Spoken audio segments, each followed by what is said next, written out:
Welcome to Money with Jackson, where I teach you personal finance through real conversations with real people using their real financial scenarios. I'm your host, Jackson Larimer. Now for today's episode. Hey guys, thanks for joining me again. Hey. Appreciate you taking the time. And last time we met, we talked about your financial communication.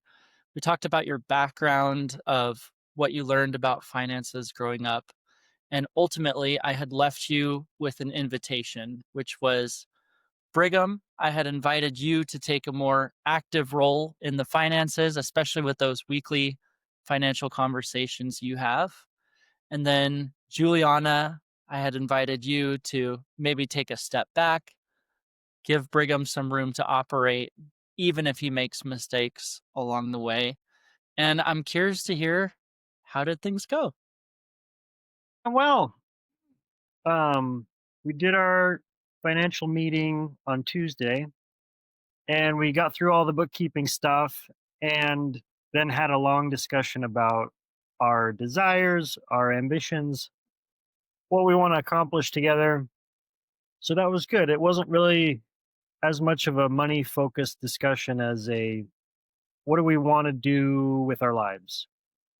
And the next day, I was actually sick. I didn't go into work on Wednesday, and I was researching my student loans, which I just let it ride, let it do the minimum payment for the last 4 or 5 years. And so I was researching it and realized that that was not a good thing. So yesterday, I just went ahead and paid off the remaining balance of my student loans out of our savings, just so that it didn't continue to compound. I researched more into it and decided that wasn't something I wanted to live with anymore. And so Juliana let me just run with it, move the money out of the savings, and just execute on something that was bothering me. So felt good. Wow, that's a big change. How much of a balance was there on your student loans? About $5,000. Wow. Brigham, I hope you realize this is amazing. Talk about, I gave you an invitation to assert some financial leadership here. And wow, you just freaking went to Barcelona, Spain and jumped right in the ring with the Toro and took it by the horns. Yeah. That's awesome. Okay. Wow. Congratulations. The student loans are gone. Thanks. And Juliana, how did you feel about that? I was super happy. I was like, nice. Good. I moved the money over and it's just one less thing.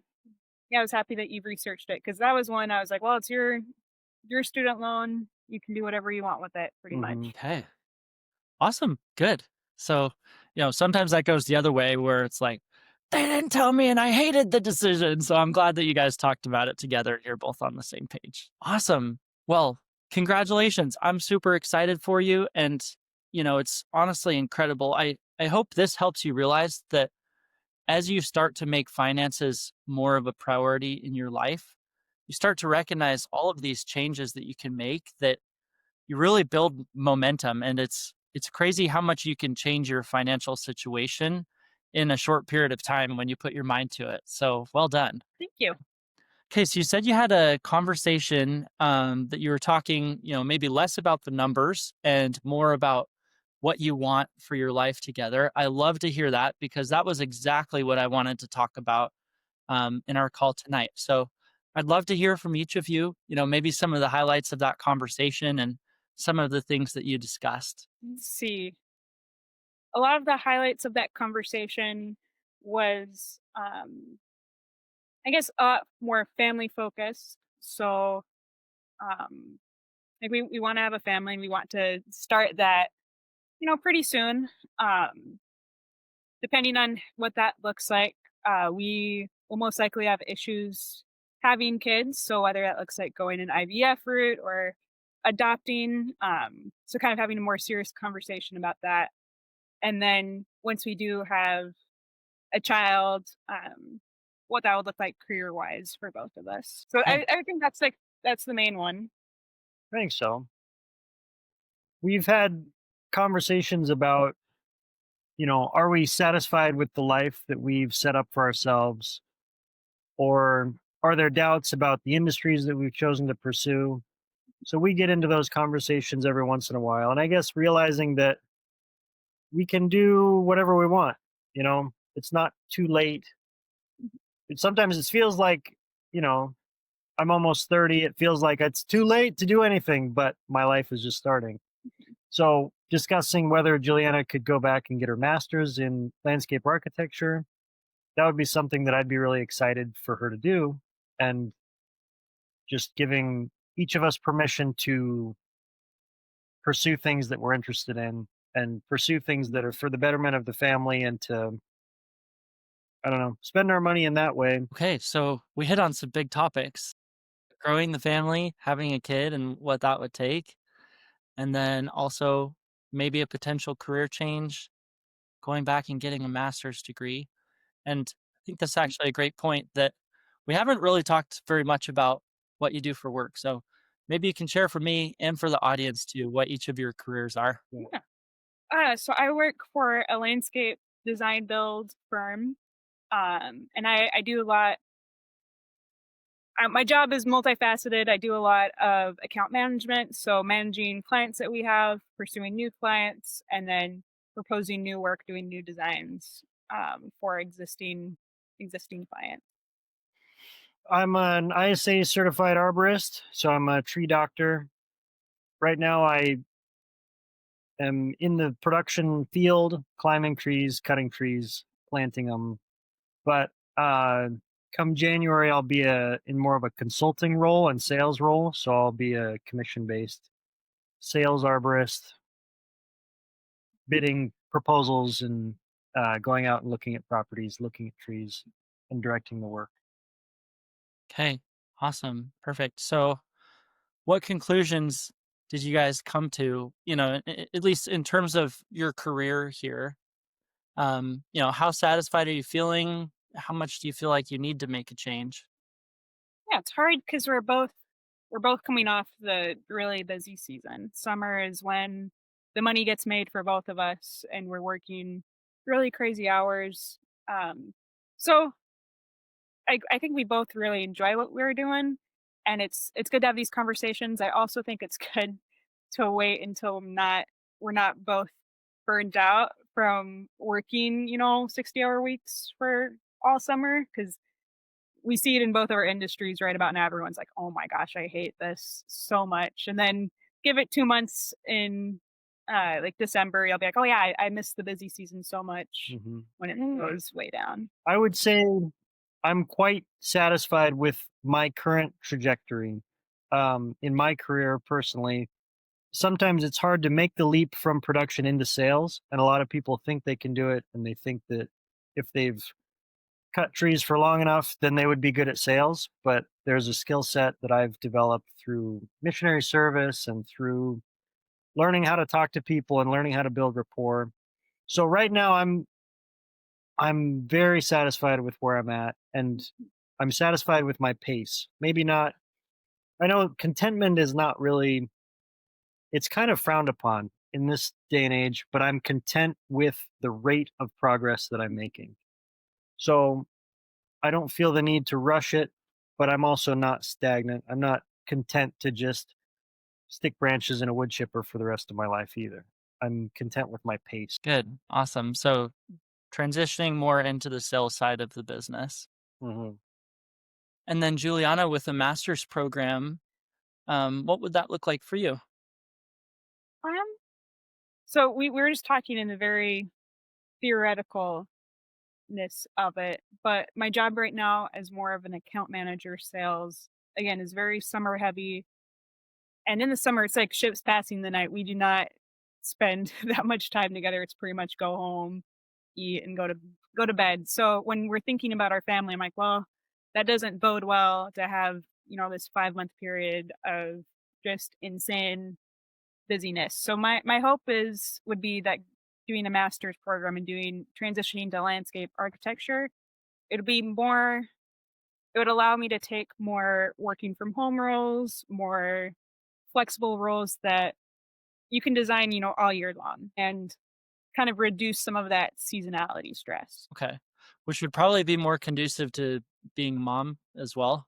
Yep. So that's the biggest reason is, you know, want to be there for don't want to just have them in daycare all the time, especially in the summer when it's like the really fun time to spend time with your kid.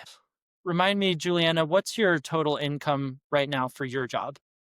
Right now I make 70K is my base salary and then I get I bonus out depending on different factors. So I'd say it's around 76 to 80 depending. All right. And if you were to shift into a part-time role, just rough back of the napkin numbers here, do you know how much you'd make for similar job working part-time? It's hard. I'd say part-time, let's go say 45. 45? Okay. That's pretty good. That's more than half. All right. So, what would need to happen in the short term to prepare for an income loss of $35,000 a year, about $3,000 a month? We'd either need to increase our income by that much or decrease expenses. Okay. Yeah, that's a pretty sound math equation. Yep. I always tell people the same thing, so I'm glad you brought it up that cash flow equals income minus expenses. There's only two variables you can change there. All right. What would be more reasonable given your situation? Would it be more reasonable to increase your income or would it be more reasonable to reduce expenses? In the short term, probably decrease expenses. For about the first year of a sales arborist job, I'll probably make about what I made last year. And then in the following years, I have the potential to about double my income. So it's a big step up. So that could cover the loss and then some,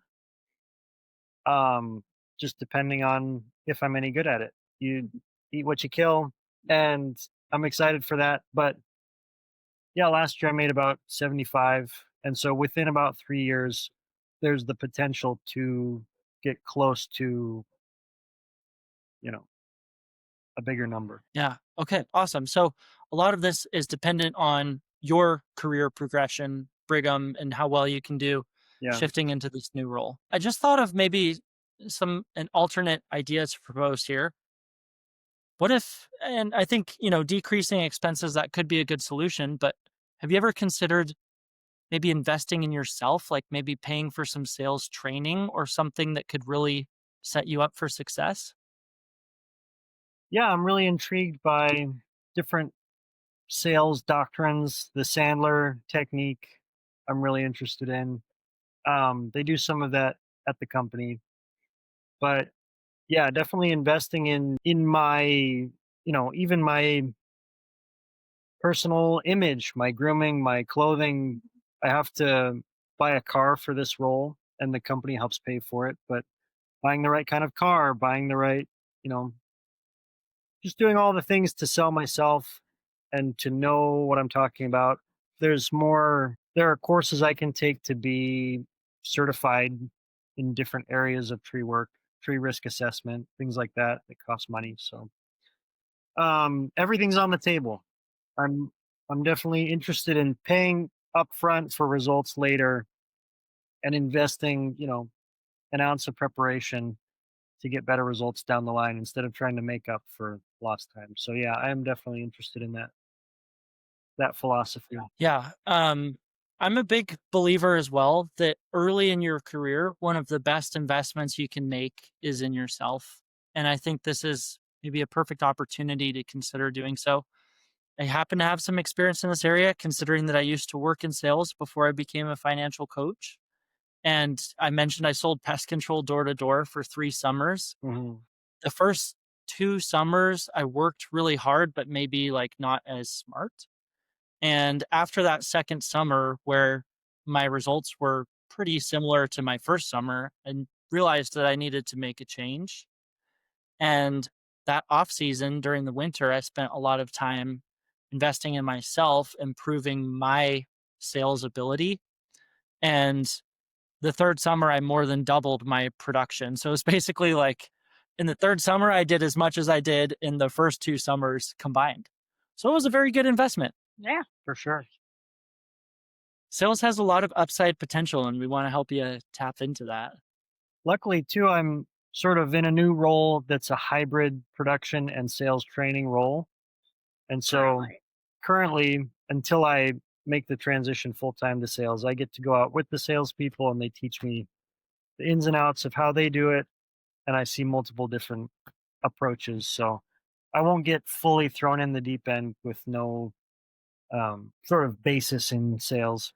But yeah, I see the benefit of a really sort of a sales, sort of a strong thesis, a strong background, a good, Like a framework right, or a methodology. method, a strategy. Yeah, Mhm.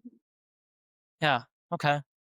By the way, feel free to, take some time to think this over and maybe discuss it together in your weekly financial meeting. But I would encourage you to, and I actually don't give this advice all the time. A lot of times I tell people that they need to cut their expenses, but I see that you have good financial habits as a family, which is why I'm encouraging you to maybe pull that lever of income. So this will be an action item, an invitation for this week. Have a conversation together about what that would look like for Juliana to start to step back into more of a part time role. And also, what investments you would need to make into Brigham's career to be able to make that happen. And next time we meet, I'd love to hear what you came up with. thanks for Does that. that sound good? Yeah, Yeah. that sounds great. So, I think that gives me a good idea of, what you want your life to look like, what some of your values and priorities are. How would that translate to your financial priorities? I guess making sure that as of right now, like we're doing all we can to save for that down payment for a house, which we're fine renting right now. We're getting a great deal renting. So it's not a super urgent need for us right now. Yeah, just making sure that if we were to go to one income or one and a half income, that that's something that we can do while keeping our investments in line and making sure that we're saving enough for the future. Okay. All right. So I'm hearing a few maybe like big milestones that you want to prepare for. One of which is having kids, which could potentially involve a financial cost of IVF or other fertility programs, saving for a house, and then also making an income change of Juliana transitioning down to part time. Okay. Anything else that we missed? No, that's about it. So now that we've talked about where you want to go, let's talk about where you are today. And so far, we've made it through 1.5 calls. We haven't looked at any numbers. Are you guys ready to look at the numbers? So this is a look at your balance sheet. And have you guys ever created a balance sheet before? Maybe in an Excel spreadsheet or something like that? Yep, we you'll be very familiar with it because it's yours, the Google Sheet budget that you made. So we use that. So I guess the front page of that, which has a balance sheet. Okay, perfect. So you're using one of my free templates, which is a perfect plugin for my little ad here in the video of if you want a free template, you can download it from my website, jacksonlarimer.com/free dash resources. That's where you find it. It's been the only thing that's worked for us budget wise, like for keeping track of our expenses. So Mhm. Highly recommend. two thumbs up. Well, thank you. That was unplanned, but I love it. All right, so let's go ahead and look at your balance sheet here. And we've got assets and liabilities. And we'll just take turns reading off some of the numbers. So Brigham, maybe you can start for us and read off the total cash. Total cash is 70,854. All right. Invested assets, 44,581. Great. Okay, which gives us a total assets of 115,435. yep. All right, and then let's look at liabilities. It looks like you basically just pay off your credit card statement every week or every month. Yeah. Yep. All right, so not really any liabilities there for a total net worth of. 115,291. Looking at these numbers, what do you feel? Pretty good for where we're at right now, I think. I think it's pretty good. Could always be better, but Okay, so Juliana, I get a sense from your reaction that maybe you're not satisfied with these numbers. Would that be true? mean, I feel like we do pretty well with saving. We're definitely saving more than we spend. I mean, that's But kind of, are you satisfied? I don't know. Like we're always like there's always ways we can tighten up and be better. But Okay. So are you satisfied? It sounds like a no. no. I guess no. No? Okay. That's good to know. And then what about you, Brigham? I am proud of what we've achieved. I'm proud of that number. It seems as though the goalpost for our big milestones, we hit a big milestone and then it feels like, oh well, there's the next milestone and we don't catch a breath to enjoy, you know, the satisfaction of a job well done. And so I'm quite satisfied with, like I said, our pace, our trajectory. We're doing so much better than we've ever done. And we're doing so much more in terms of financial communication and like everything's improving steadily. So I'm quite satisfied with our pace. I'm not content to let the numbers stay the same, but I want to have joy while I'm in the journey. I think that was a great answer. I think that was a really healthy mindset to have with money. So well done. Do you guys by any chance know what the median net worth is for someone your age? No idea. Take a wild guess, just like, based on your age, so 25 for you, Juliana, 29 for you, Brigham. So you're in your mid to late 20s here. What would you say just, median family in that age demographic? What's their net worth in America? I don't know. 100. Well, I'm going to say 60. 60? probably 160. We have a lot of friends that have houses and Okay. So Brigham, you say 60, Juliana, you say 160. It's interesting to hear that Juliana, you said you're not satisfied with where you're at, and Brigham, you said you are.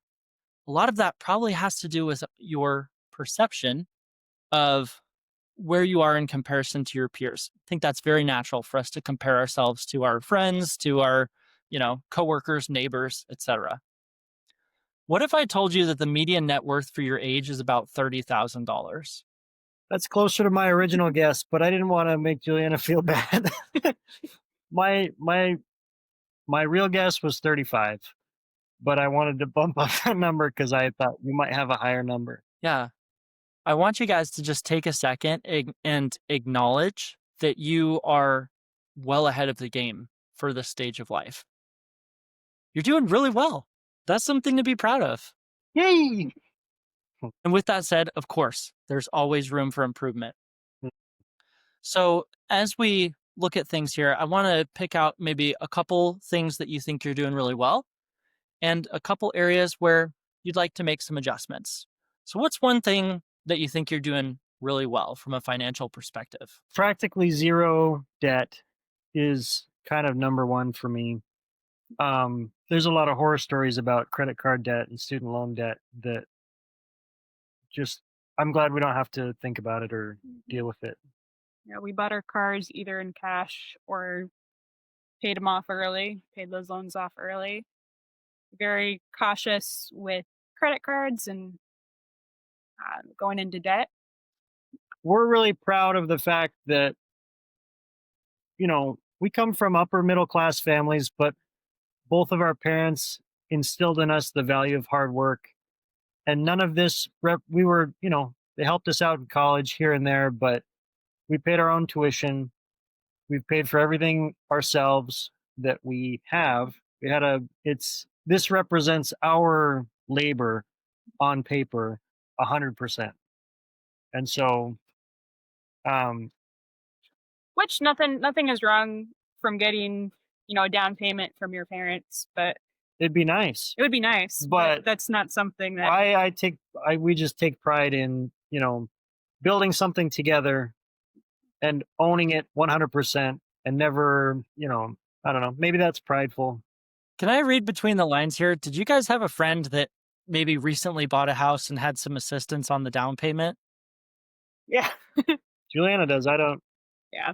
I've had a couple of friends that have bought houses, and this is gonna make me sound bitter, but you see them, like, posting the social media, and I'm like, "I know for a fact that your parents assisted you quite quite a lot with that purchase."